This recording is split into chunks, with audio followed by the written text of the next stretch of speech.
patay sa pananambang dalawang lalaki sa Datu Paglas, Maguindanao del Sur. Batay nga po sa investigasyon, magkaangka sa isang motorsiklo ang makabiktima nang barilin sila ng salarin mula sa likod. Dead on the spot ang dalawang biktima sa dami ng tama ng bala. Mabilis namang tumakas ang salarin. Nagsasagawa na po ng hot pursuit operation laban sa suspect. Inaalam din kung anong posibleng motibo sa krimen. Na-ospital naman po ang tatlong pahinante nang mahulog sa bangin ng isang truck dyan po yan sa Baguio City.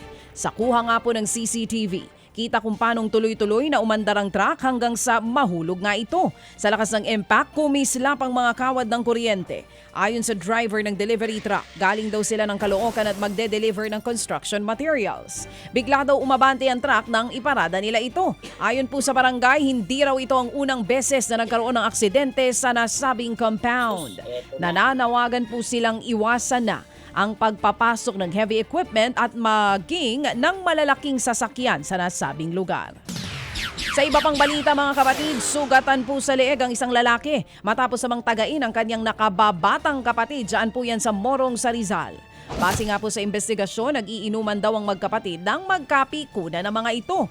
Nagalit daw ang suspect dahil hingi ng yosi ang kanyang kuya. Dinala po sa ospital ang biktima at nasa maayos ng kondisyon sa ngayon. Mahaharap po sa reklamong attempted homicide ang suspect. Samantala po naman posible daw hong masuspinde o ma-revoke ang lisensya ng pasaway na habal-habal rider sa Talisay sa Cebu. Sa video nga po'y kitang nakataas ang mga paa at napagewang-gewang pa ang rider. Hindi na po makadaan ang mga nakasunod na mga motorista. Pero ang rider po'y tuloy pa rin sa pag-exhibition kahit na binubusinahan na. Natukoy na po ng Talisay City Traffic Operations ang rider at natikitan na. Humingi siya ng dispensa.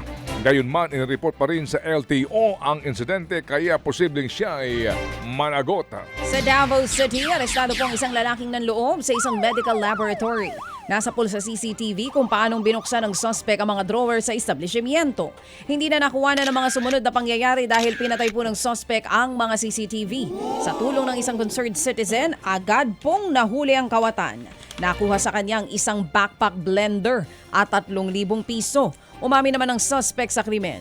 Nagawa niya nga daw pong magnakaw dahil birthday niya noong araw at kailangan niya daw ng dagdag pera, pambili ng alak. Maharap po ang suspect sa kasong robbery. Mga kapatid, para sa iba pang mga balita at impormasyon, sundan niyo po kami sa X, Instagram, Facebook at syempre sa TikTok, True Network PH. Mag-subscribe din po kayo sa aming YouTube channel, True Network. May website din po tayo, truenetwork.ph. At pwede nyo rin po kaming mapanood sa Channel 19 ng aming True FM TV. Lagi pa rin makinig sa radyo dito po sa 105.9 True FM dahil dito, laging true sa'yo, kapatid. Dito tayo sa totoo, tunay at tapat.